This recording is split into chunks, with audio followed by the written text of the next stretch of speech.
수 있게끔 해보시면 되고요.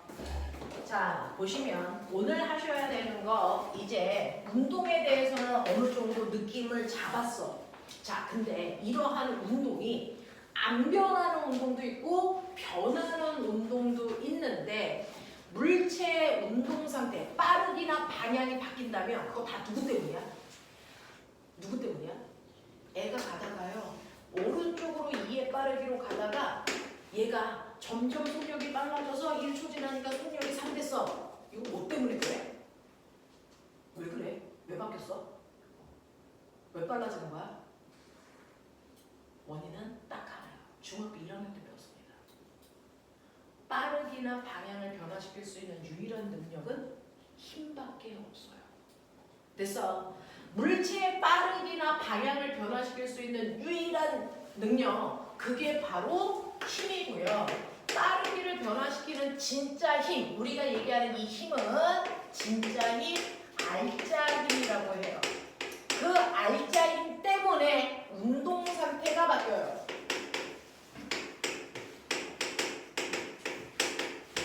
그러니 알짜 힘과 운동 상태의 변화 사이에는 어떤 관계가 있는 거죠. 그 관계를 설명한 엄청나게 유명한 과학자가 바로 뉴턴입니다. 그래서 뉴턴이라는 사람은 알짜 힘 때문에 운동 상태가 어떻게 달라지는지를 설명한 뉴턴의 운동 법칙을 알려주는 거죠. 뉴턴은 이렇게 운동할 때 빠르기나 방향이 바뀌는 게 알짜 힘 때문이야. 그래서 알짜 힘에 의해서 운동 상태가 어떻게 바뀌는지 설명한 걸 뉴턴의 운동 법칙이라고 하고요. 이 뉴턴의 운동 법칙 3가지가 있습니다. 되겠어? 자, 그 중에 뉴턴의 운동 법칙 중에 첫 번째 법칙을 뉴턴의 운동 법칙 제1법칙이라고 해도 되는데 얘 이름도 있습니다. 이걸 반성 법칙이라고 해도 됩니다. 뉴턴의 운동 법칙 중에 두 번째 법칙을 뉴턴의 운동 법칙 제2법칙이라고 해도 되고요. 얘 이름이 있습니다. 가속도 법칙이라고 해도 돼요. 뉴턴의 운동 법칙 중에 세 번째 법칙 제3법칙이라고 해도 되고요. 이거를 다른 말로 우리는 작용, 반작용 법칙이라고 한다. 이렇게 얘기해.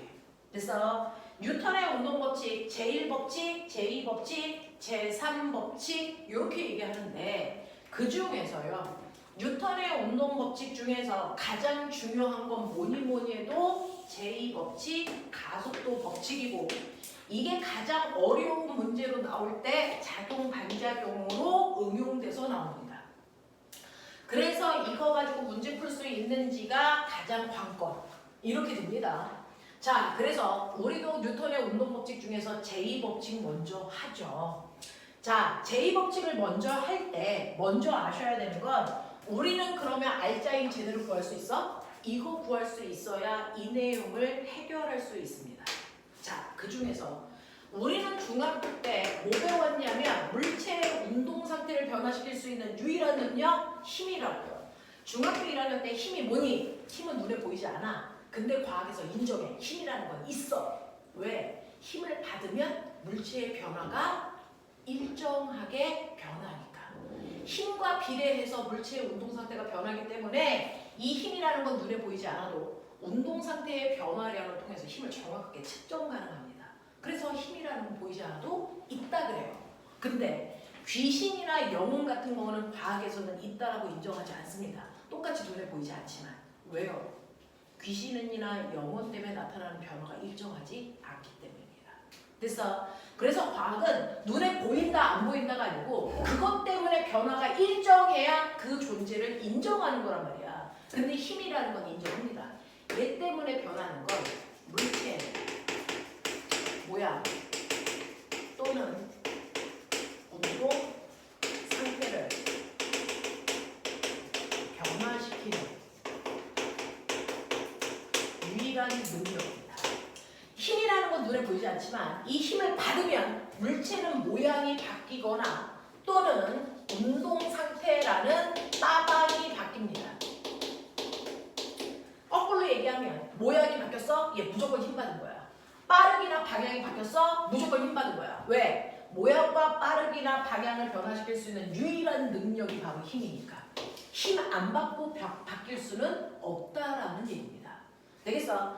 그러면 이렇게 물체의 모양이나 빠르기, 운동 상태를 변화시키는 유일한 능력이 힘인데 이러한 힘을 중학교 1학년 때요 배웠습니다. 하나의 힘에는 3가지 요소가 들어가 있다. 힘의 3요소. 불러 이제. 힘의 3요소에 뭐 있냐? 그렇죠. 힘의 작용점이 있어요. 또 힘의 방향이고요. 또 뭐 있어? 그렇죠. 힘은 크기도 있어요. 그러니까 똑같은 물체가 이렇게 있는데 이 물체한테 오른쪽으로 10N의 힘을 줄 때와 왼쪽으로 10N의 힘을 줄 때 얘의 변화가 다르게 나타나. 그러니까 힘은 방향이 중요해.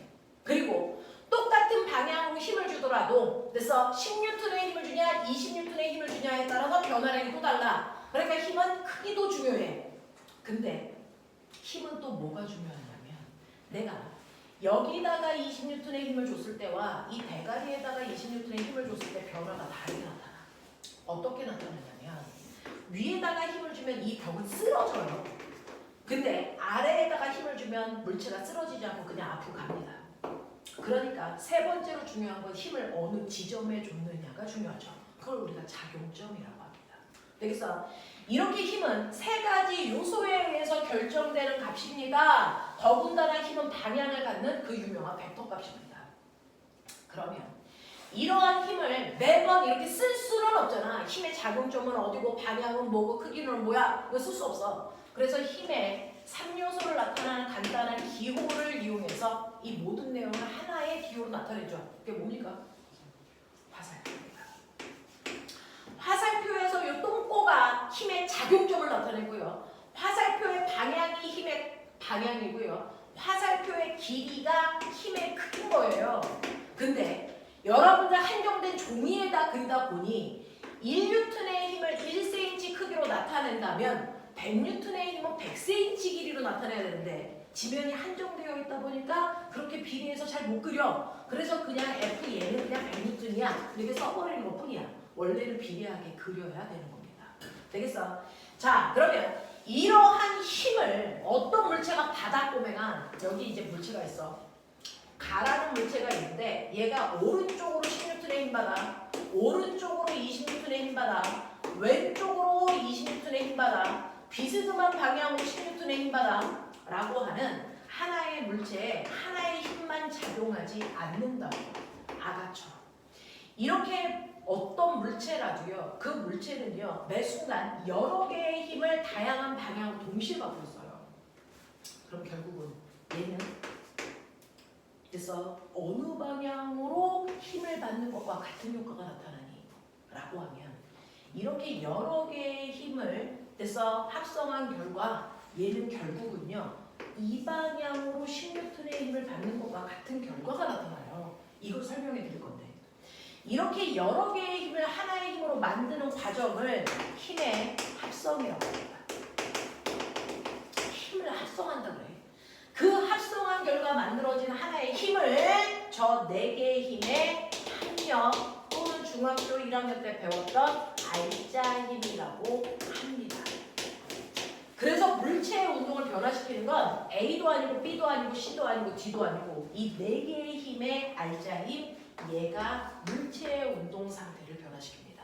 그래서 이 가라는 물체는요. 오른쪽 아래쪽 방향 이 방향으로 운동 상태가 바뀝니다. 얼마만큼? 10N만큼 바뀝니다. 이렇게 되는 거야.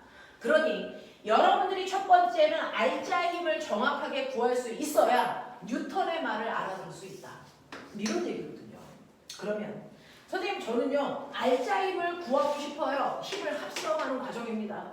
그 중에서 첫 번째 A라는 힘과 B라는 힘을 A라는 힘과 B라는 힘을 그래서 더해주세요가 아니고 이거 힘을 합성해주세요라는 의미입니다. 힘을 합성해봐. 이런 얘기예요. 그러면 이거는 여러분 감각적으로 알아요.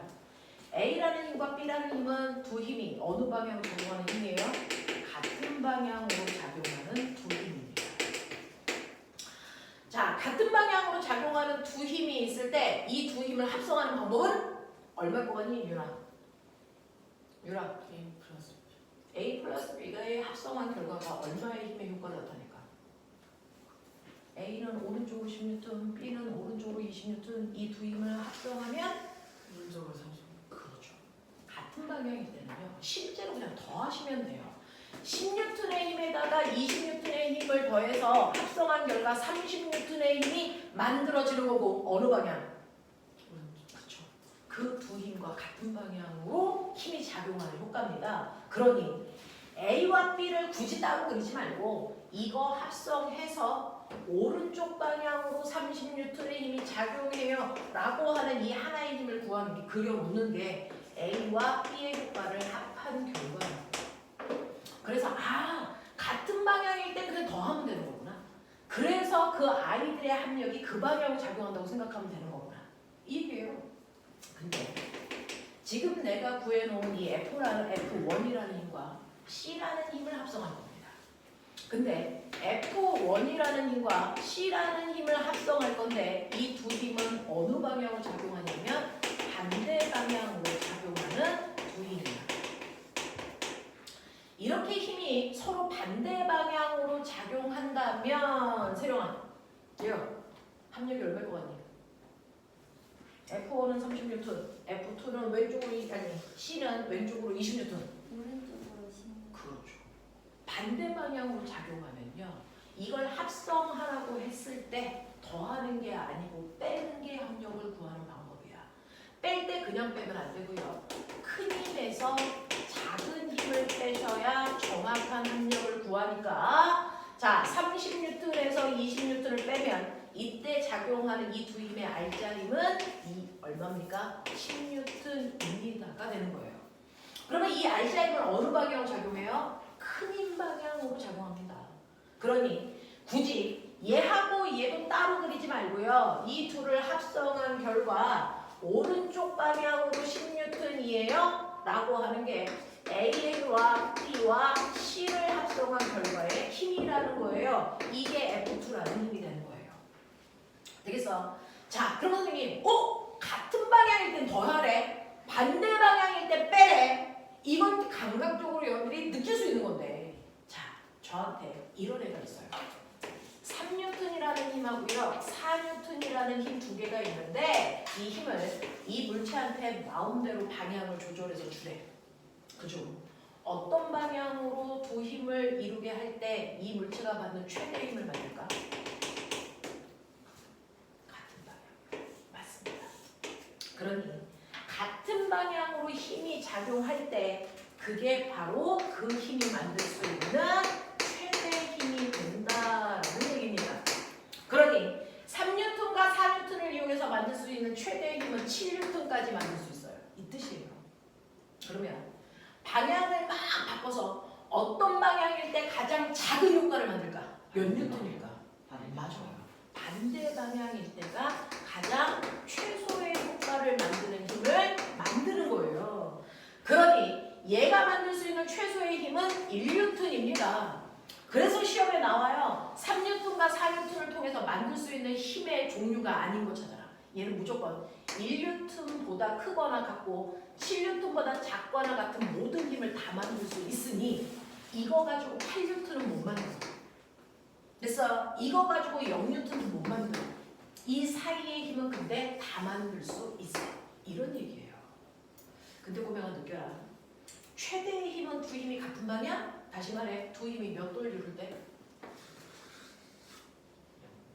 0도를 이룰 때가 최대의 힘을 만드는 겁니다. 최소의 힘은 몇 도를 이룰 때? 두 힘이 180도를 이룰 때? 그렇다면 느껴. 똑같은 힘이라도 두 힘 사이의 각도가 벌어질수록 알짜 힘의 크기는 점점 뭐해지고 있는 거야? 줄어들고 있는 거야. 맞아. 그러니 만약에 3N과 4N이 있다고 했는데 나는 4N을 이 방향으로 작용하게 할 거야. 얘가 4N이야. 그리고 3N은요 약간 비스듬한 방향 이 방향으로 3N을 줄 거야. 이 각도가 30도야. 조금 더 각도를 벌릴 거야. 이 각도는 60도야. 조금 더 각도를 벌릴 거야. 이 각도는 90도야. 각도 조금 더 벌릴 거야. 이 각도는 120도야. 그랬을 때 보면은 이 두 힘이 이렇게 같은 방향도 반대 방향도 아닌 나머지 각도를 우리는 세 번째 비스듬한 방향이라고 해요. 두 힘이 이루는 각도가 0도보다는 크고요. 180도보다는 작은 각도를 이루는 모든 방향을 비스듬한 방향이라고 물리에서 불리로 약속했어요. 그랬을 때 몇 번이 만드는 합력이 제일 클까요? 1번이죠. 우린 그 값이 얼마인지 몰라도 두 힘이 이루는 각도가 작을수록 최대 힘을 만든다는 걸 알기 때문에 얘가 제일 큰 힘을 만들 거야. 뒤로 갈수록 힘의 합력은 점점 줄어들 거야 라는 겁니다. 근데 선생님 그냥 느낌 말고 정확하게 구하고 싶어요. 비스듬한 방향일 때 합력을 구하는 방법은 도형 그려야 돼요. 평행 사변형. 그러니 여기에 있는 이 하나의 힘을 F1이라고 하고 이 힘을 F2라고 하면 이 두 힘을 이용해서 평행사변형을 그리세요. 얘와 평행하게 얘 그리고요. 얘와 평행하게 얘 그리는 겁니다. 그러니까 얘가 또 다른 F2고요. 얘가 또 다른 F1입니다. 이렇게 평행사변형을 그려놓고 원래 두 힘의 작용점에서 합력을 구할 때는 작용점 맞춰두셔야 돼요. 작용점에서 반대편으로 대각선을 그리면 이게 실제 합력 방향입니다. 그리고 이 대각선의 길이가 실제 합력의 크기입니다. 되겠어? 그러니 얘도 평행사변형을 그려서 대각선 이 방향이고 이 길이가 합력의 크기. 평행사변형을 그려서 대각선 이게 합력이면서 이게 크기. 평행사변형을 그려서 대각선 이게 합력의 크기. 근데 보이세요? 대각선의 길이가 점점 줄어드는 거. 합력이 작아진다는 얘기야. 근데 그 중에서 우리 얘는 구할 수 있죠. 왜? 여기가 90도니까. 이 또한이 90도겠죠. 그랬을 때 이 변의 길이가 4고 이 변의 길이가 3이니까 얘가 얼마라는 건 알 수 있어요? 5죠. 됐어? 3대 4대 5. 그러니 적어도 얘는 5N보다 작을 거야. 얘는 5N보다 크겠죠. 됐어? 이런 힘들을 각도를 조절해서 만들 수 있습니다. 되겠냐? 이런 식으로요. 비스듬한 방향의 힘도 이 두 힘을 이용해서 평행사변형을 그리면 대각선의 합력이니까 이 방향으로 힘이 작용한다는 걸 확인할 수 있단 말이야. 근데 이런 식으로 여러분들이 평행사변형을 그려야 되는 거 고등학교 때까지 직각삼각형 피타밖에 안 나와. 됐어? 그러니까 피타만 하시면 돼. 얘 굳이 안 구해도 돼. 이건 영재랑 과거 가서 구하는 방법 알려드릴게.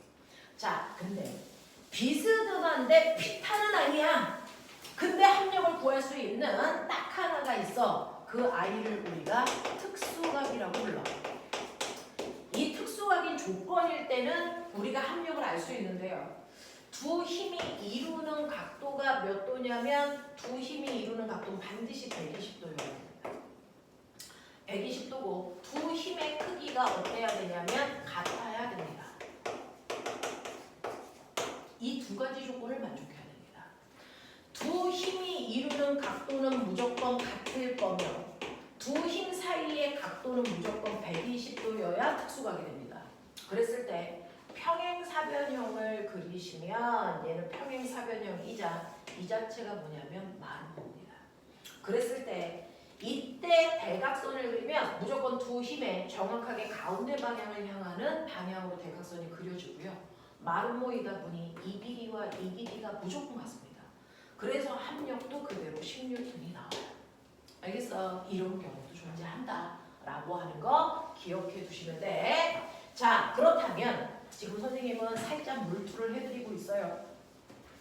자, 그렇다면 보면은 이렇게 수평 방향의 힘 3N이 있고 수직 방향의 힘 4N이 있어서 자, 이게 90도인데 평행사변형을 그려서 대각선이 합력이라고 해서 이 합력의 크기가 5N인 거 알았어? 그럼 거꾸로 갈까?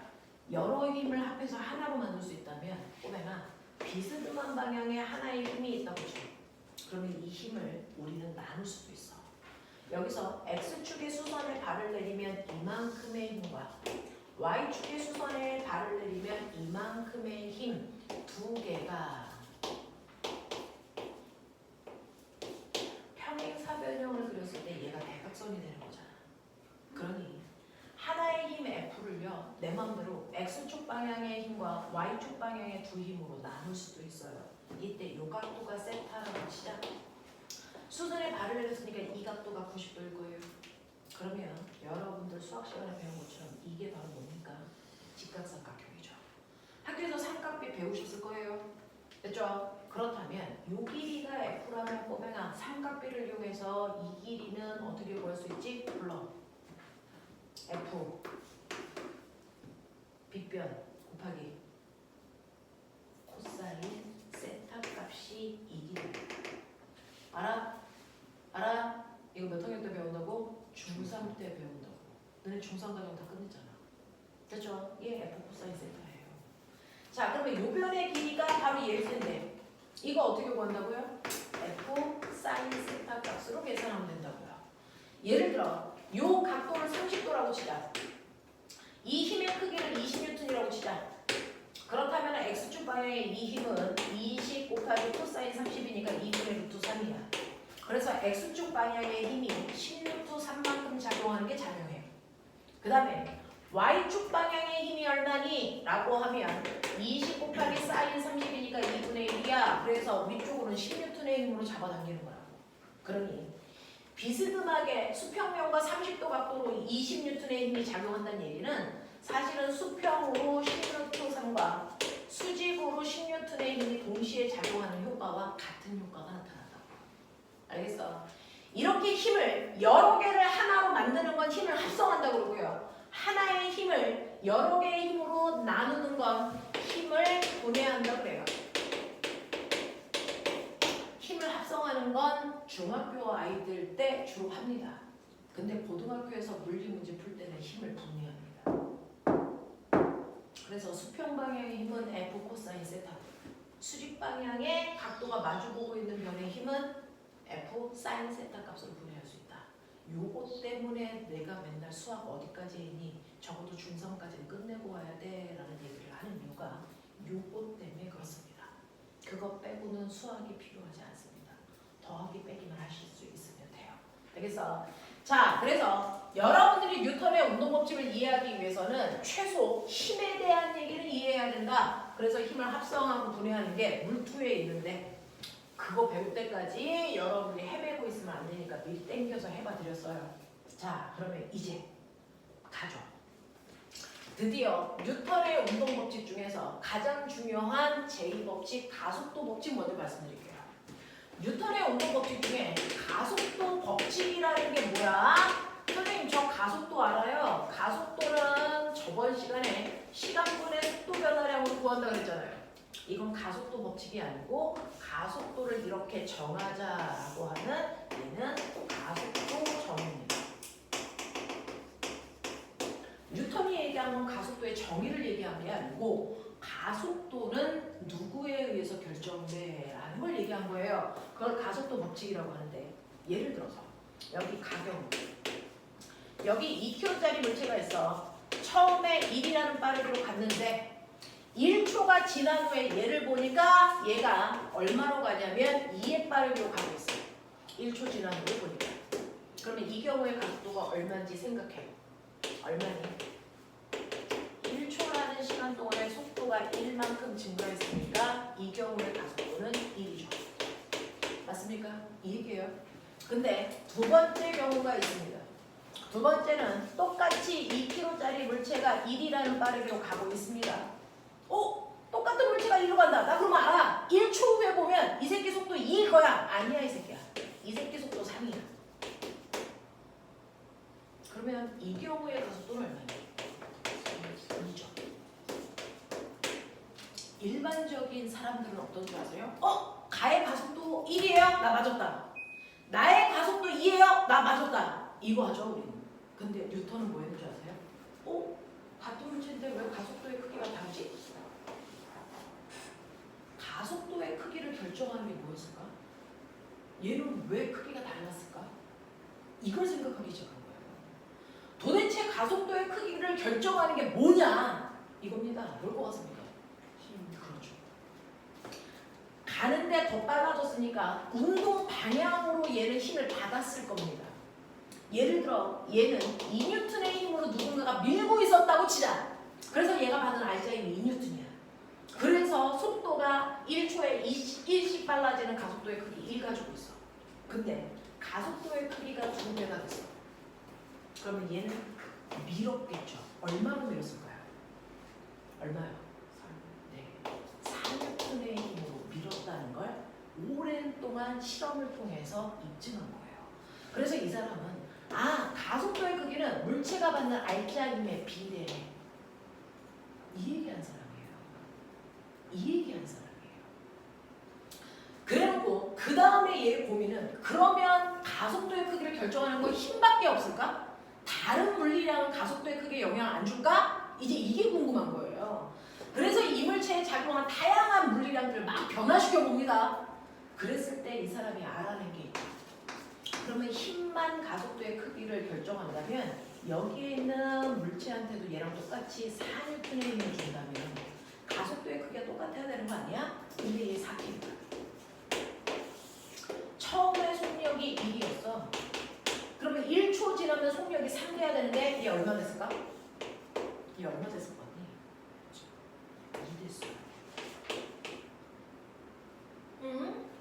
그러면 얘는 가속도가요. 1초의 속도가 1 증가했네요. 얘 가속도의 크기가 1로 줄었어요, 선생님. 똑같은 힘을 줬는데 가속도의 크기를 결정하는 또 다른 게 있죠. 뭘 것 같습니까? 질량입니다.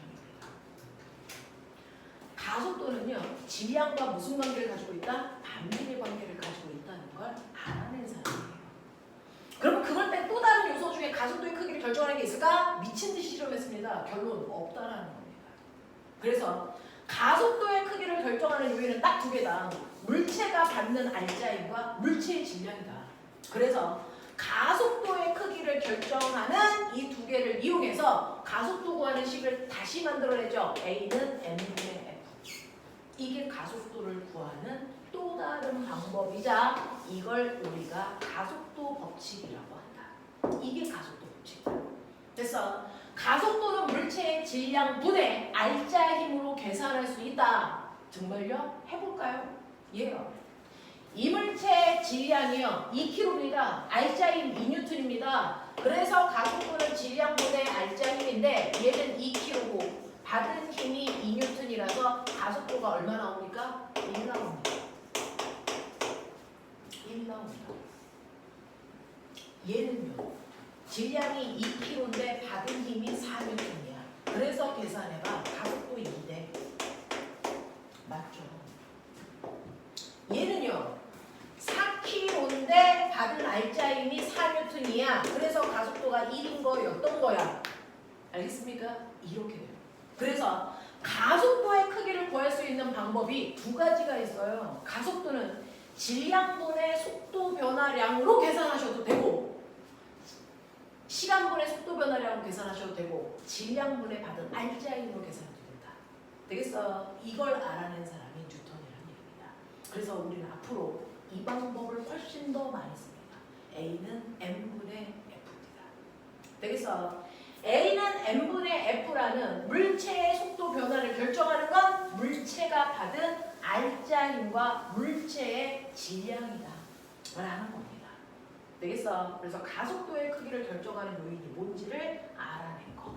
근데 이렇게 분수로 쓰려니까 귀찮잖아. 그래서 이 사람은 F는 MA 이렇게 씁니다. 됐어? 이걸 우리는 운동방정식 이렇게 얘기하죠.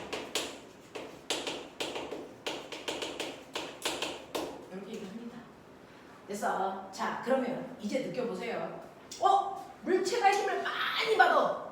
좋았어. 물체가 힘을 많이 받으면 가속도가 크겠죠. 물체가 힘을 조금 받아. 그러면 가속도는 조금 생기겠죠. 물체가 힘을 안 받으면 가속도는 안 생기겠죠. 가속도가 안 생긴다는 얘기는 물체의 운동 상태가 변하지 않는다는 겁니다. 됐어? 물체의 운동 상태가 변하는 이유는 알자 힘 때문이기 때문에 물체가 어떠한 알짜임도 안 받으면 어떤 변화도 존재할 수 없어서 물체가 만약에 처음에 물체가 정지되어 있는데 물체한테 어떤 힘도 안 줘. 그러면 물체는 운동 상태가 변하면 안 돼. 그래서 아무리 시간이 지나도 물체는 정지한 상태를 그대로 유지하려는 고집이 생겨. 그 고집을 우리는 물리에서 멋진 말로 뭐라고 한다? 그렇죠. 나 안 바뀔 거야. 나 그대로 있을 거야. 라는 고집을 멋진 말로 관성이 성립한다. 이렇게 표현합니다. 그래서 관성이라는 건 물체가 어떤 힘도 받지 않을 때 처음의 운동 상태를 그대로 유지하려는 고집을 관성이라고 하고요. 처음에 물체가 정지되어 있으면 정지한 상태를 그대로 유지하려는 정지관성이 성립합니다. 그러면 우리 이 교실에 선생님까지 합쳐서 5명 앉아 있어요. 우리의 정지관성의 크기 다 똑같을까? 다 다를까? 다 다릅니다. 그래서 이렇게 매끄러운 얼음판에 100kg짜리 강호동 아저씨 안 치는 거야. 그래서 가만 놔두면 강호동 아저씨를 계속 정지하려는 정지관성이 있습니다. 그리고 그 앞에 조그만 유치원생 안 칩니다. 이거 20kg입니다. 그러면 나는 얘네들의 정지관성을 깰 수 있을 정도로 힘을 주면 그 깨는 순간에 그 힘만큼이 얘가 관성의 크기예요. 되겠어요? 그랬을 때 강호동 아저씨하고 유치원생을 똑같은 힘으로 밀었어. 누가 먼저 움직이니? 유치원생이에요. 얘는 됐어. 10N의 힘만 줘도 움직인다면 얘는 얼마의 힘이 필요할까요? 얘는 몇 N이 필요합니까? 50N이죠. 왜 얘에 비해서 얘 됐어? 힘이 더 많이 필요할까? 그건 바로 관성의 크기가 바로 뭡니까? 질량은요, 물질이 가지고 있는 관성의 크기를 측정해서 나타낸 값이야. 그래서 중학교 1학년 때 배웠죠. 질량은 물질이 갖는 고유한 값으로 장소에 따라 바뀌지 않아. 지구에서나 달에서나 우주에서나 질량값은 항상 일정해. 왜? 고집은 변하는 게 아니라서 그래. 되겠어? 질량은 정지관성의 크기이기 때문에 괜히 장소에 따라 변하지 않는 값이야 라는 겁니다. 자, 그런가 하면 멈춰있던 아이는 정지관성이 있다면 선생님 저는 운동하고 있었는데요. 오른쪽으로 이에 빠르게 갔어요.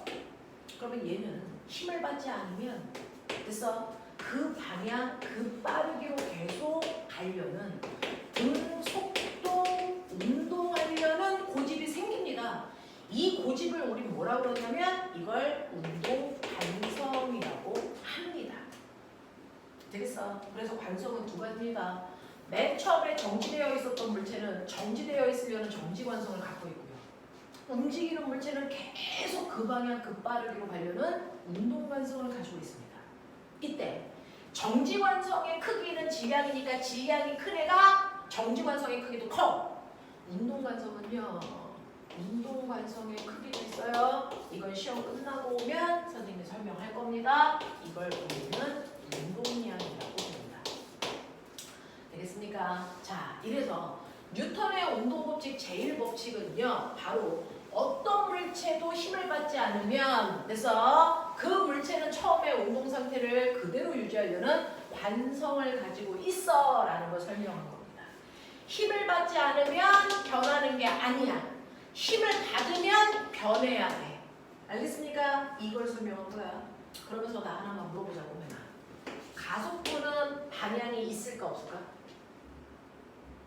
가속도는 벡터야 스칼라야? 가속도는 속도거든요. 방향이 있습니다. 가속도도 방향이 있습니다. 근데 가속도는 질량분의 힘이잖아요. 가속도의 방향은 어디에서 왔을까?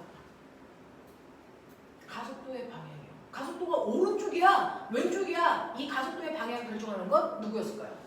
힘입니다. 질량은 방향이 없잖아요. 그러니까 꼬맹아, 가속도의 방향이 오른쪽이라는 얘기는 이 새끼가 힘을 오른쪽으로 받고 있다는 뜻이야. 가속도의 방향이 왼쪽이면 물체는 왼쪽으로 힘 받고 있다는 뜻이야. 그러면 나 볼게. 어떤 물체가 운동하는 방향이 됐어? 이 방향을 난 마이너스 방향이라고 칠 거야. 마이너스 V 방향으로 운동하고 있어. 그러면 얘가 속도가 빨라지려면 가속도를 마이너스 방향으로 받아야 되니 플러스 방향으로 받아야 되니? 마이너스. 그렇죠. 물체가 운동하는 방향과 같은 방향으로 힘받아야 속도가 빨라질 거 아닙니까? 그러니 어떤 물체 속도 보호가 마이너스면 얘 속도가 점점 빨라지려면 그래서 점점 빨라지는 운동을 하려면 가속도의 방향도 운동 방향과 같은 방향이어야 돼. 왜? 가속도의 방향이 힘 방향이니까.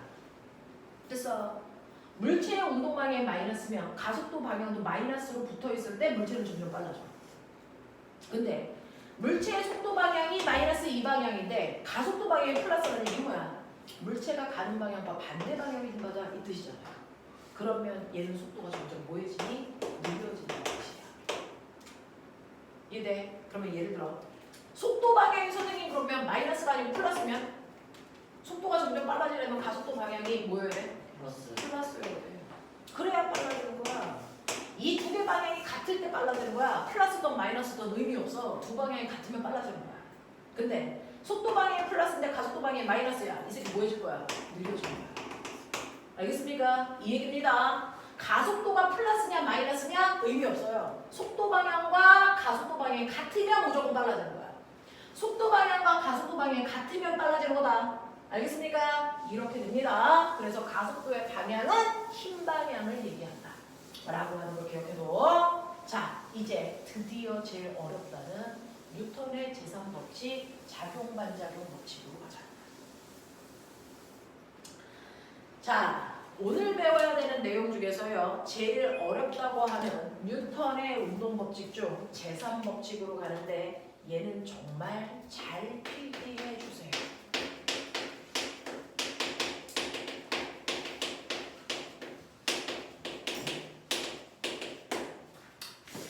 중학교 1학년 때 이것과 관련된 작용반작용이라는 단어는 쓰지 않았지만 이 내용이 교과서에 살짝 나와요. 작용반작용 법칙이 뭡니까? 라고 하면 중학교 1학년 교과서에 이렇게 써 있습니다. 모든 힘은 항상 쌍으로 작용한다. 이렇게 써 있어요. 자, 모든 힘은 항상 쌍으로 작용합니다. 자, 쌍이 몇 개를 얘기하냐? 네, 두 개의 힘이 동시에 생겨 이 뜻입니다. 그 중에서 생긴 하나의 힘을 우리는 작용이라고 한다면 그때 동시에 생긴 또 다른 하나의 힘을 우리는 반작용의 힘이다라고 얘기하겠다고.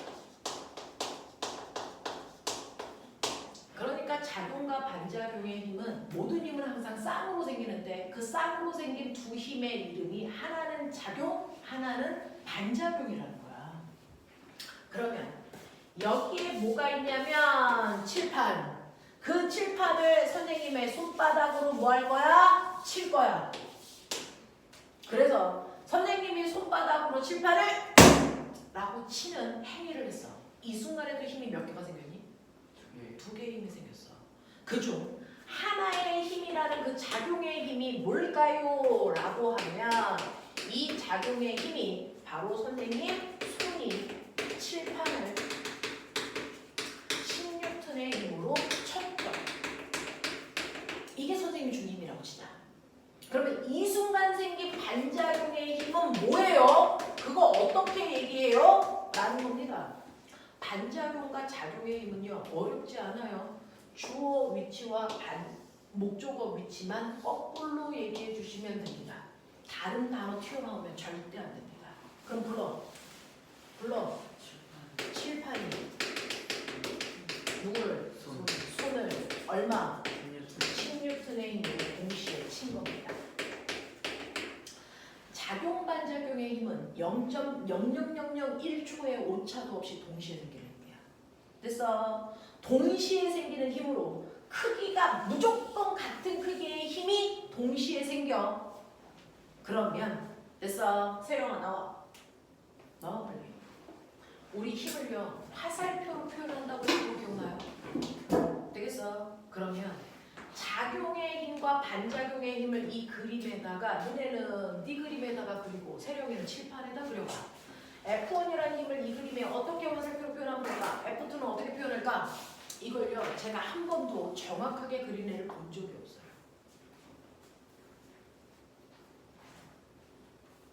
F1, F2를 표시해 주셔야 됩니다. 애들 보게. 여러분들도 그리십시오. 제가 우리 학원에서 10년 넘게 수업을 했는데 이 그림을 한 번도 제대로 그리는 걸 본 적이 없어요. 신기하죠? 그래서 제대로 그릴 수 있는 애를 찾고 있는 중입니다. 그래서 세령이 이렇게 그렸어. 유라 나와. 다른 사람들은 자기 그림에다가 그리셔야 됩니다. 자, 유리는 자 노란색으로 그려보시면 유리가 그리는 작용반작용의 그림은 어떻게 그려질까요?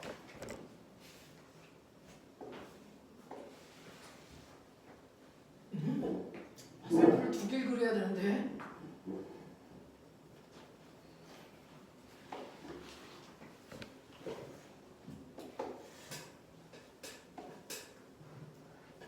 어떤 게 F?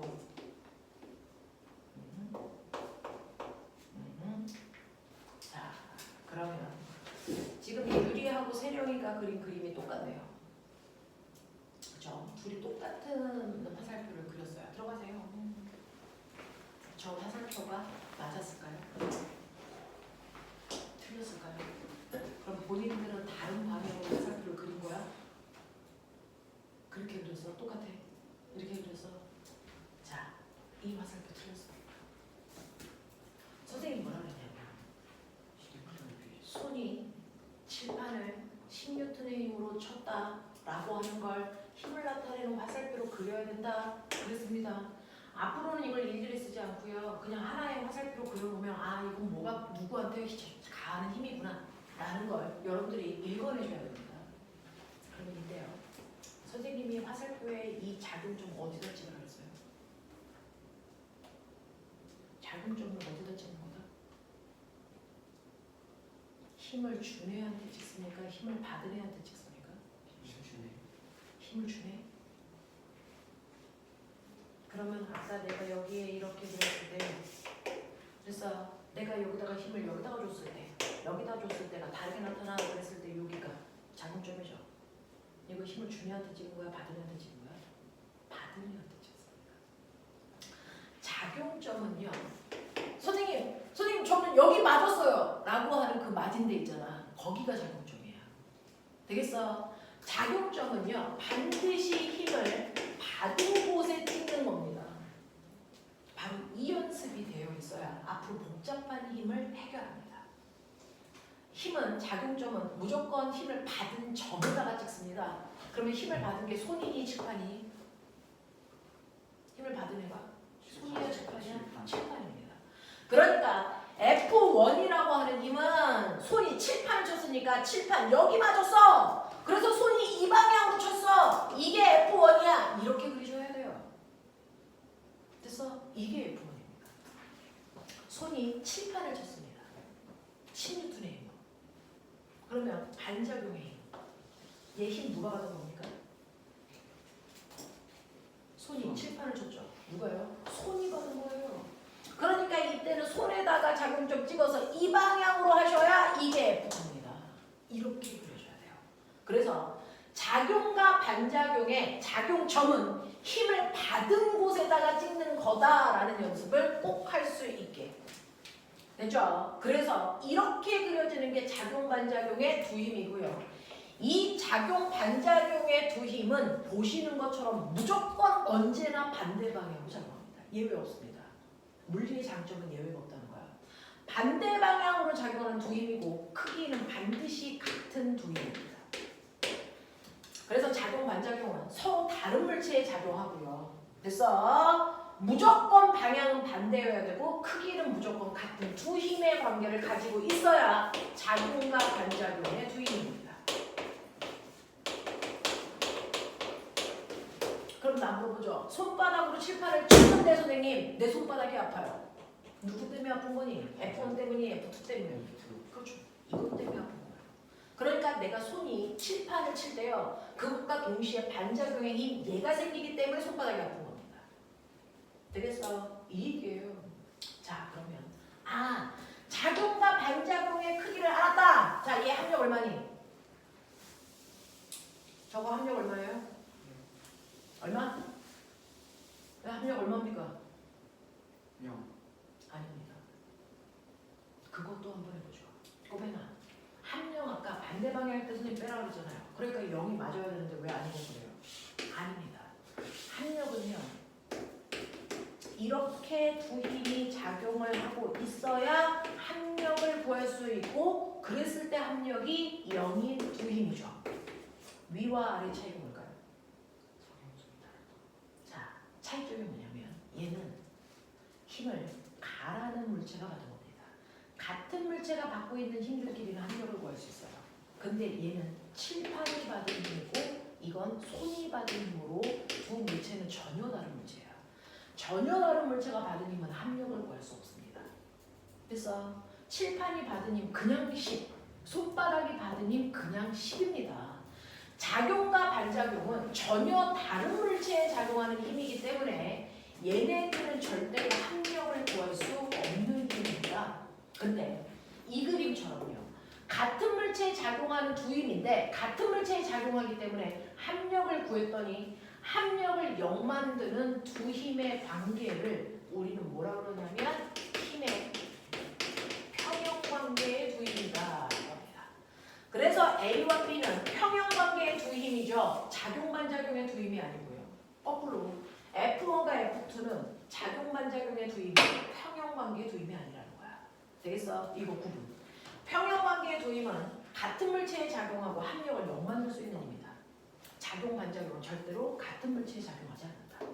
그래서 합력 구할 수 없다. 알겠습니까? 이해입니다. 자, 그러면 이러한 작용 반작용이라는 용어 알았어. 그리고 힘을 어떻게 표시해야 되는지 합력을 어떻게 구해야 되는지 알았단 말이야. 자, 그렇다면 전 세계 모든 고등학교 1학년 교과서에 있는 그림 하나 그려볼까요? 책상 위에 꼬매나. 책상 위에 이렇게 꽃병이 올라가 있어. 여기에 이렇게 꽃이 꽂혀져 있어. 그리고 책상이 지구에 있는 거지. 맞아. 자, 저 꽃병은 무슨 상태입니까? 정지 상태입니다. 맞습니까? 그럼 꽃병이 받는 RGM이 얼마여야 됩니까? 0이어야죠. 그래야 정지 상태를 계속 유지하고 있는 게 맞죠. 됐어? 꽃병이 받는 합력이 0입니다. 그럼 꽃병이 받는 합력이 0이라는 건 꽃병은 힘을 받지 않는다는 거야? 힘을 받고 있죠. 근데 받고 있는 모든 힘의 합력을 구했더니 0이라는 거죠. 자, 일단 딱 보기에 꽃병은 뭐 받겠니? 중력이죠. 여러분들이 맨날 중력이라고 얘기하는 그 F1이라는 중력을 풀어서 얘기해 주세요. 누가 누구를? 지구. 그렇죠. 지구가 꽃병을 10N의 힘으로 당긴다. 이게 중력이 꽃병이 받는 중력의 정체입니다. 근데 이 힘에 무조건 뭐가 생기고 있어? 반작용이요. 동시에. 그럼 반작용 불러. 꽃병이 지구 온다는. 그렇죠. 꽃병이 누구를?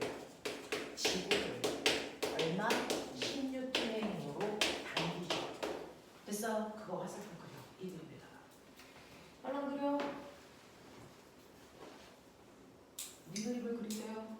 여기서 네 노트에다 그리던 어디다 그리던 상관이 없으니 F1과 F2를 화살표로 그려서 F1, F2 표시하십시오. 지나가면서 보겠습니다.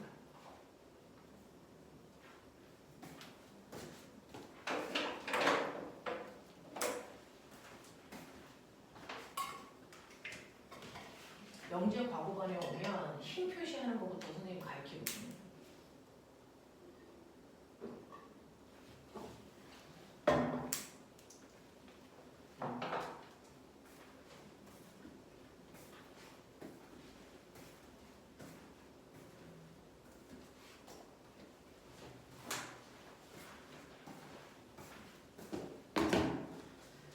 자, F1, F2를 표시할 때요. F1 자기좀 어디다 찍어?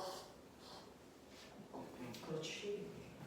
자, 꽃병이 힘을 받으니까 꽃병을 찍으셔야 돼요. 꽃병을 누가 당기냐면 지구가 당기니까 지구 방향으로 화살표 하셔야 됩니다. 이게 F1의 정체입니다. F2는요. 그러면 힘을 지구가 받으니까 지구에다 작용점 찍고 꽃병이 당기니까 꽃병 방향으로 화살표 하셨어야 됩니다. 이게 F2의 정체입니다. 되겠습니까? 지구가 지금 여러분들 당기고 있죠. 그거랑 똑같은 크기로 여러분들은 지구를 당기고 있습니다. 되겠냐? 이런 얘기입니다. 자, 그러면 이때요. 이 힘만 작용하면 꽃병은 아래로 16톤의 힘을 받아서 떨어져야 정상인데 왜 안 떨어지고 합력이 0이지? 자, 지구가 꽃병을 당기면 말 잘 듣는 꽃병은 지구가 내려오라고 해서 내려가려고 그래요. 그러니까 나 내려가기 너 비켜! 그러면서 꽃병이 어떤 일을 하냐면 내려가려고요. 꽃병이 책상을 누릅니다. 10N의 힘으로 누릅니다. 나 내려갈 거야 너 비켜! 그러면서 꽃병이 책상을 눌러요. 책상을 꾹 누른다고요. 너 비켜! 나 내려갈 거야! 이렇게 눌러요. 그러면 이 힘에 뭐가 생기니? 반작용이 생깁니다. 불러. 누가? 책상이 그렇죠. 꽃병을 책상. 꽃병을 10N의 힘으로 거꾸로 안돼! 내려갈 수 없어! 민다고요. 그러면 이 힘을 받는 건 꽃병이니까 꽃병에다가 작용점을 찍어서 책상이 밀리니까 미는 방향 이 방향으로 힘을 받고 있는 게 꽃병이라는 얘기죠. 자, 그러면 이제 보세요. 꽃병의 작용점 여기 찍고 있냐? 두 개. 저 두 힘을 합력 구할 수 있죠. 몇 뉴턴일까요? 0뉴턴이죠. 됐어. 이 방향으로 10뉴턴, 이 방향으로 10뉴턴이니까 합력이 0돼요. 그래서 꽃병은 이 두 힘 때문에 합력이 0돼서 정지한 상태를 유지합니다. 그죠? 지구가 물체를 당기는 모든 힘을 여러분들은 줄여서 중력 하죠. 그거랑 똑같이 그 중력을 받아서 꽃병이 바닥을 누르면 물체가 있는 바닥면이 물체를 바닥면과 90도 방향으로 밀어 올리는 이 힘들을 우리는 얘를 뭐라 그러냐면 이거를 우리는 수직 항력이라고 해요. 바닥과 수직 방향으로 밀어 올리는 힘을 수직 항력이라고 해서 대문자 N이라고 씁니다. 그래서 꽃병은요 지금 중력과 수직 항력의 합력이 0이 돼서 정지한 상태예요. 이렇게 얘기하시는 게 맞습니다. 그러면 고등학교 올라와서 이거 가지고 시험을 볼 때 시험 문제 어떻게 나와? 저 그림만 있지 이거 하나도 안 써줍니다. 고등학교 시험 보러 가면 그냥 그림에 화살표만 있으니까 그 화살표의 의미가 뭔지 하나도 안 써줘요. 네가 알아내야 돼. 그래놓고 여기서 묻습니다. 다짜 고짜 F1과 F4라는 이 두 힘의 관계가 작용, 반작용의 부위입니다. OX, X입니다. 작용, 반작용의 두 힘은 여러분들 보기 편하라고 같은 색깔로 칠해놓은 얘네들이 작용, 반작용입니다. 그러니 F1과 F4는 작용, 반작용의 관계가 아닙니다. 더군다나 F1과 F4는 같은 물체의 작용점을 찍혀서 합력을 구할 수 있는 관계의 힘입니다. 그래서 F1과 F2는 작용, 반작용의 두 힘이 아니고요. 합력을 구해서 0을 만드는 힘의 평형관계의 두 힘입니다. 그러면 작용, 반작용의 두 힘은 누구였는데 F1과 F2였죠. F3와 F4였죠. 되겠습니까? 이거 찾아내는 문제들이 반드시 나옵니다. 되겠냐? 그래서 이걸 구분하는 연습을 하자. 힘의 평형관계가 뭔지, 작용, 반작용이 뭔지. 작용, 반작용은 절대로 같은 물체에 작용점이 찍힐 수 없습니다. 되겠어? 이런 것들을 여러분들이 이해하셔야 이거 가지고 수능 문제를 풉니다. 자, 이제 가죠. 시간이 얼마 없어서 선생님이 작용, 반작용과 관련된 문제들이 너무 다양해서 그걸 난이도별로 레벨 1, 2, 3, 4 네 가지 단계로 나눴는데 자, 그걸 다 할 수 있는지는 모르겠습니다. 해보죠. 자, 일단 작용, 반작용으로 풀 수 있는 문제 레벨 1입니다. 가장 기본입니다. 자, 작용, 반작용으로 풀 수 있는 첫 번째 레벨의 문제는요. 바닥에 마찰이 없는 곳에 이렇게 서로 다른 두 물체를 가까이 붙여놨습니다. A라는 물체, B라는 물체가 있는데 A는 2kg고 B는 1kg입니다.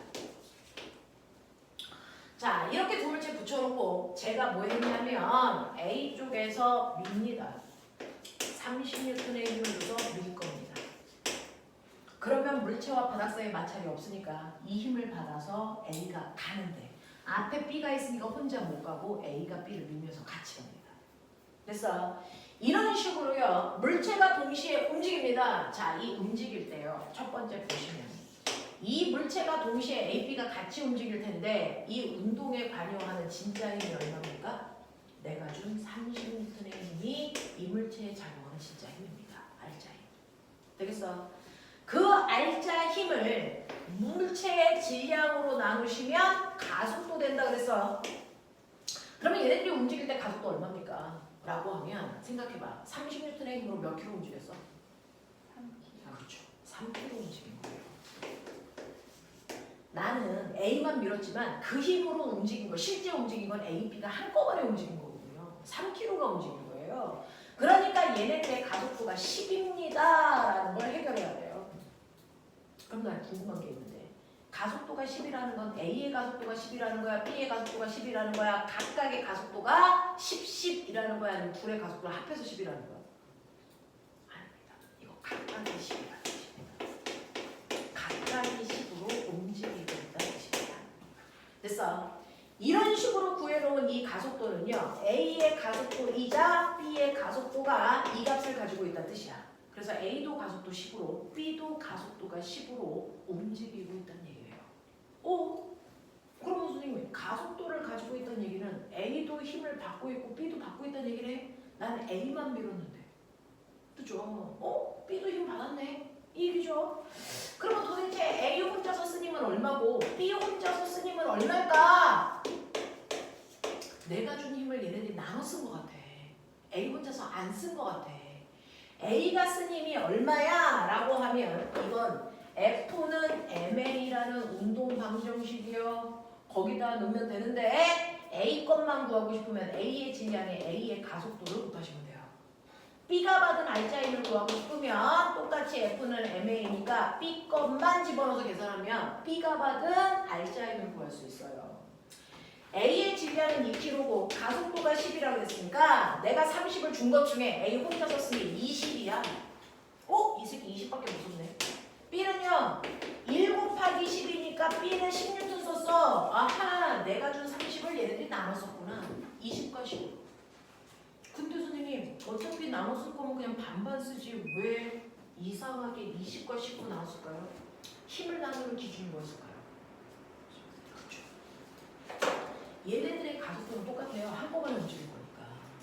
그러니까 힘을 줬을 때 힘을 나누는 기준은 물체의 질량비입니다. 질량비가 2대 1이면 내가 힘을 줘도 얼마를 줘도 상관없이 그 힘을 무조건 2대 1로 나눕니다. 그러니까 보나마나 이 새끼가 20을 쓴 거고 얘가 10을 썼다는 걸 굳이 여기까지 내려와 계산하지 않아도 여러분들은 나누실 수 있습니다. 물체가 한 덩어리로 움직일 때요. 힘을 한쪽에만 줘도 힘을 돼서 두 물체가 나눠서 씁니다. 그래서 같이 움직입니다. 나눠서 쓸 때 기준은 언제나 질량비입니다. 근데 신기한 거 아세요? 난 A만 밀었잖아. 근데 B가 힘을 받았다잖아. 누가 밀었을까? B를. 그렇죠.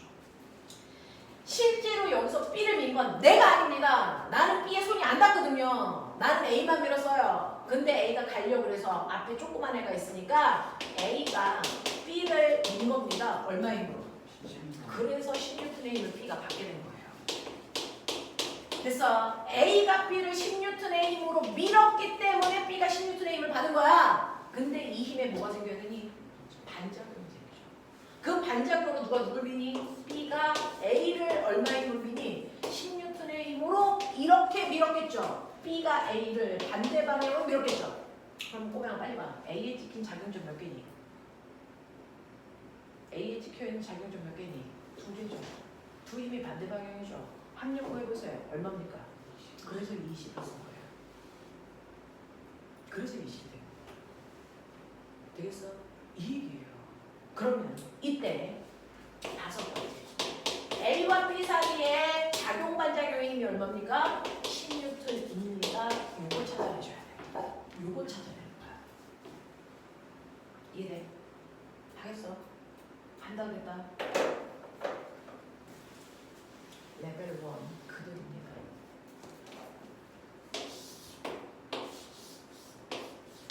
얘 2kg, 얘 1kg. 아까 그 녀석들입니다. 근데 이번에는 내가 반대로 B를 민 겁니다. 30N의 힘. B를 밀었어요. 30N의 힘. 그러면 여기 1번부터 5번까지 중에서 혹시 달라진 게 있을까? 아까는 A 쪽에서 밀었는데 지금은 B 쪽에서 밀 거예요. 힘의 크기 똑같이 30으로 밀 겁니다. 그랬을 때 이 물리량 중에 방향 말고 크기가 달라지는 게 있을까요? 찾아내요. 있니? 5번? 얼마? 20. 그쵸. 얘가 20. 실제로 사람이 B쪽에서 밀던 A쪽에서 밀던 힘을 나눠 갖는 비율은 질량 비율이었으니까 30N의 힘을 줬어도 그래서 얘네들이 쓴 힘은 20N과 10N인 게 자명하고요. 그렇기 때문에 가속도가 12V 분명합니다. 되겠어? 근데 문제는 사람이 민 건 B입니다. B를 30으로 밀었는데 B가 가려고 했더니 앞에 요번에는 커다란 형아가 있어. 그래서 이 힘을 세게 줘서 B가 A를 민 겁니다. 그래서 B가 A를 20N의 힘으로 밀었기 때문에 A가 받은 힘이 20이 된 거예요. 그거의 반작용으로 A가 B를 그래서 B가 A를 20으로 미니까 그거의 반작용으로 A가 B를 20으로 밀어요. 그래서 B가 쓴 R자 힘이 10이 되는 겁니다. 알겠어? 그래서 어느 쪽으로 미느냐에 따라 건너가는 힘이 달라집니다. 근데 신기하게 이 작용 반작용의 힘이 얼마야? 이건 계산하는 식이 없어요. 이건 생각해야 나오는 답이에요. 그래서 맨날 학교에서 얘 물어보고 애들 팡팡이 깨집니다. 그래서 어떡할까요? 레벨 1 됐다 그랬으니까 레벨 2 가죠.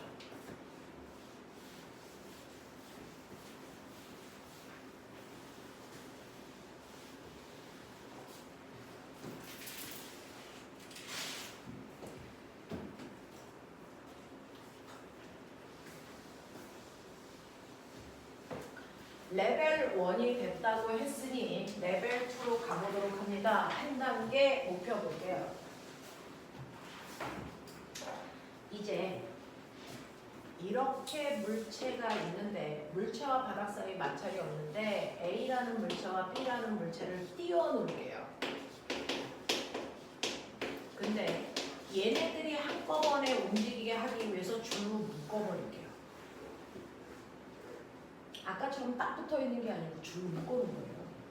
그래서 나는 요번에 A 쪽에서 당길게요. 30N의 힘.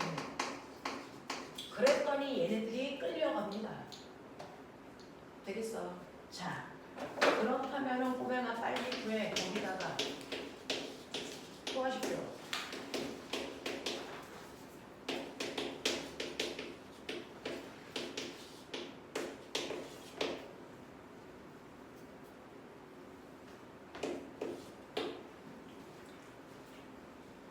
자, 1, 2, 3, 4번 구해요.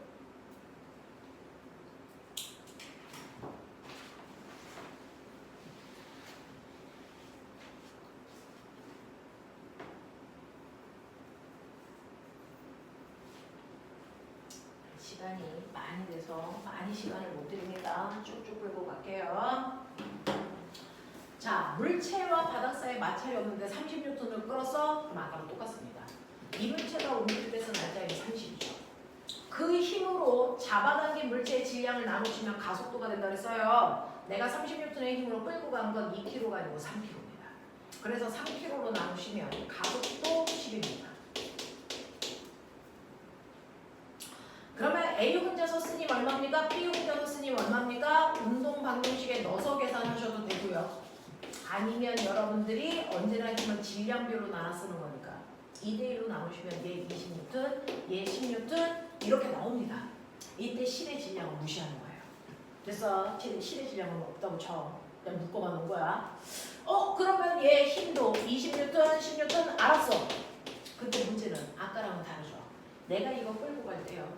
A가 가려고 그러는데 똥꼬가 매달려 있으니까 혼자 못 가요. 이거 끌고 가야 됩니다. 근데 A가 실제로 B한테 힘줄 수 있니 없니? 없어요. 떨어져 있잖아요. 그러면 A는 누구를 끕니까? A는 여기에 매달려 있는 C를 당깁니다. 그러면 그 C이 B를 당겨서 B가 끌려옵니다. 맞아? 그러니 A의 힘이 B한테 직접 가는 게 아니고 C를 통해서 갑니다.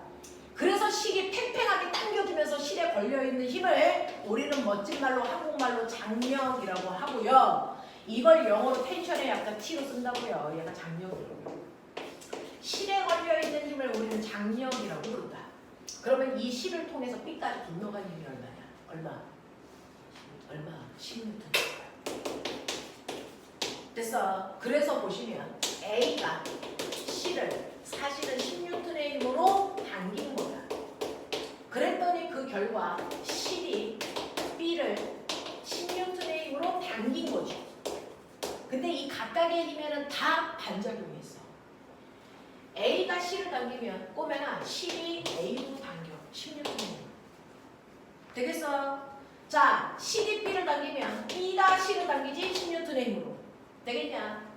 A가 C를 10뉴턴의 힘으로 당기면 C이 A를 당겨 10뉴턴의 힘으로. 되겠어? 되겠어? 이렇게 됩니다. 자, 그래서 A가 받은 힘이 20일 수밖에 없고요. 됐어? C이 B를 당기는 거니까 얘는 10뉴턴이 맞습니다. 됐냐? 그러면서 B가 C를 10뉴턴의 힘으로 당깁니다. 자, 그때요. 이런 식으로 실과 관련된 모든 힘을 그냥 한마디로 줄여서 위와 더월도 다 필요 없어. 이거 그냥 장력. 이렇게 한 거야. 그러니까 장력이 얼마니? 라고 하면 A가 C를 당긴 힘이 얼마냐? C이 A를 당긴 힘이 얼마냐? C이 B를 당긴 힘이 얼마냐? B가 C를 당긴 힘이 얼마냐? 이거 다 같은 말이야. 되겠어? 이건 그냥 장력이라고 하는데 그냥 잘 봐. 실이 이렇게 팽팽하게 당겨져 있을 때요. 됐어? 실이 팽팽하게 당겨져 있을 때 여기에 있는 장력이 셀까? 여기가 셀까? 여기가 셀까? 여기가 셀까? 다 똑같을까?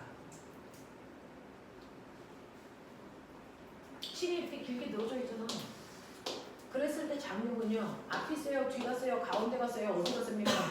라고 하면 하나의 팽팽하게 당겨져 있을 때 실은 모든 부위에 같은 크기의 힘이 걸려 있어요. 그래서 모든 부위에 같은 크기의 힘이 걸려 있는 겁니다. 그러니 여기에 작용하는 힘도 10, 여기에 작용하는 힘도 10, 모든 실에 걸려있는 힘의 크기는 다 똑같다. 이게 장력의 정체다. 이해되겠어? 하겠어? 이게 레벨 2야. 자, 시간이 없으니까 그러면 당기는 방향만 틀어볼게. 이쪽에서 당겼어. 30m. 장력을 봐. 이거 다 똑같은 거 알죠? 얘만 달라지는 거 알죠? 얼마냐고요? 20m. 그죠? 여기 20m. 이해하겠어? 이해하겠어? 예비야. 몇 분이야? 1분 안에 레벨 3를 할 수 있는지 해보도록 하죠. 레벨 4까지는 못 갑니다. 레벨 3까지는 해드리죠. 그래야 문제를 대충이라도 풀 수 있으니까. 레벨 4는 응용해 보세요. 머리를 팍팍 돌려서 혼자 생각해 보십시오. 자, 다음 주에 설명해 드릴게요. 4시 끝나고 오면 책상입니다. 책상에 고정도르를 통해서 물체를 대롱대롱 매다는 겁니다. 이런 식으로. A 2kg, B 3kg. 자, 내가요. 마찰이 없는 면에 A는 올라가야고요. B를 손으로 받치고 있다가 손을 서서히 치우게요. 그랬더니 연명할 B가 내려가, A가 끌려가. 되겠어? 자, 이때 날짜 힘이 얼마일까? 가속도는 얼마일까? 빨리 구해.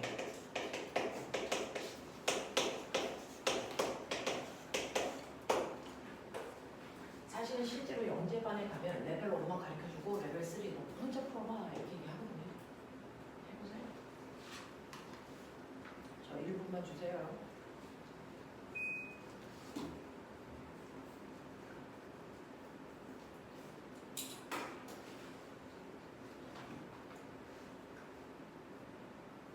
해봤어? 일단은 1번부터가 약간 건드려. 1, 2번은요. 내가 땡겨서 주는 알짜입이 눈에 보였어. 근데 얘는 손을 치우니까 이 새끼가 움직이는 거야. 그러니까 나 때문에 움직이는 게 아니고 어딘가에서 얘한테 힘을 주고 있어. 무슨 힘입니까? 그렇죠. 중력입니다. 지구가 각각 지구 중심 방향으로 물체를 당기는 중력이 작용합니다. 그 중력을 어떻게 구한다고요? 중력의 다른 말이 무게니까 무게로 계산하면 돼요. 됐어. 자, 이때 M은 질량이고요. 3kg. G는 중력 가속도인데 중력 가속도가 얼마죠?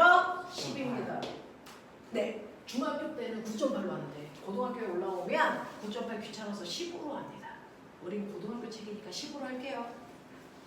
자, 그래서 얘를 얼마의 힘으로 쥐고 당기니? 30N의 힘으로 당기는 중력받아요. 이 뜻이에요. 그러면 B한테 중력이 작용하는데 A는 작용 안 하니? 하죠. 얘도 쥐고 당기죠. 몇 N? 말해. 20N의 힘으로 당기니까 말 잘 듣는 A가 내려가려고 책상을 20N 누를 거야. 그러면 그 반작용을 책상이 얘를 뭐하니? 밀어 올리는 수직항력이 얼마만큼 생길까? 20 생기겠지. 그러면 얘가 작용하는 알짜 힘이 얼마겠니? 0이지. 그러니까 책상면에 올라가 있는 물체의 중력은 알짜 힘이 수직항력 때문에 0만 되죠. 그러니까 이 중력은 관여하잖아. 실제로 대롱대롱 매달려 있는 물체의 중력이 전체를 움직이는 알짜 힘이 된다. 그 알짜 힘으로 몇 킬로 움직였냐? 빨리 봐. 몇 킬로? 5킬로 움직였죠. 그러니까 이걸 5로 나누면 가속도가 있습니다.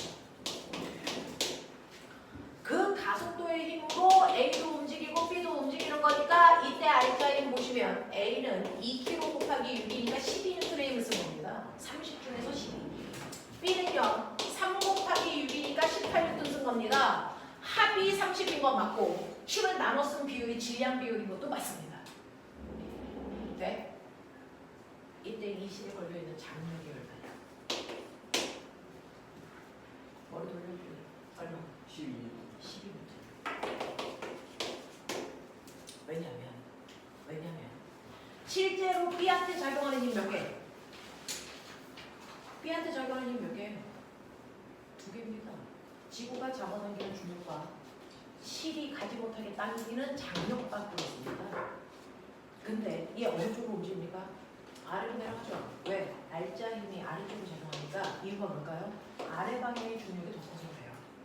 그러니까 큰 중력에서 장력을 빼면 이게 바로 B가 쓴 알짜 힘이 나와야 됩니다. 되겠어? B가 쓴 알짜 힘이 얼마라고 그러는지 아세요? 18N입니다. 이게 18입니다. 18. 그럼 장력이 얼마여야 될까? 12N이죠. 그럼 이 장력이 12N이라는 얘기인데 꼬매나 다시 봐. 이거 실 몇 가닥이냐? 한 가닥이죠. 한 가닥의 실을 그 정도로 이렇게 꼬아놓은 것 뿐이에요. 그러면 이쪽에서의 장력의 크기와 이 장력의 크기가 어때야 되니? 근데 잘 보시면 얘한테 작용하는 알짜 힘은 장력밖에 없어요. 이거 상쇄돼서 없습니다. 그러니까 A가 받은 알짜 힘 이 자체가 사실 누가 준 거다? 장력이 준 겁니다. 알겠습니까? 이렇게 갑니다. 괜찮아? 괜찮아? 영상 찍었으니까 집에 가서 다시 봐. 알겠어? 오늘 여기까지 하자. 4주 동안 잘 놀다가 오십시오.